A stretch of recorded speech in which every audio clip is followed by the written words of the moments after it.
Which player playing now feels most like a first ballot guy?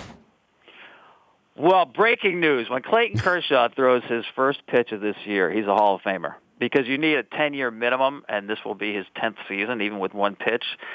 And he forget could about stop longevity. right now. He could stop after the first pitch. Not that we want him to. He can walk off the field and say, I'm done, and he's got my vote for the Hall of Fame because it's almost like Sandy Koufax. You don't have that longevity, but you're talking about being the best pitcher in the game for almost a decade and putting up just ridiculous numbers.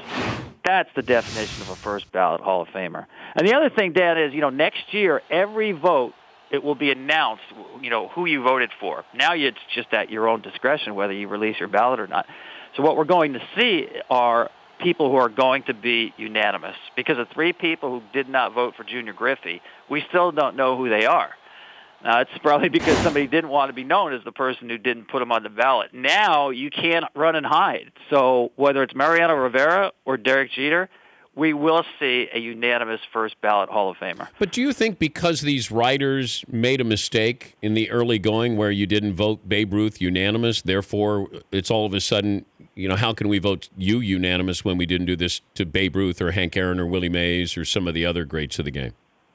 Yeah, to me, that's not a good enough reason. I mean, just because it wasn't right then doesn't mean it's, right today. But how do you not vote for somebody? I don't know how somebody says Hank Aaron. I don't know, man. Or Tom Seaver or Ken Griffey Jr. I just don't know how you can rationalize that unless you want to be that guy who's the contrarian.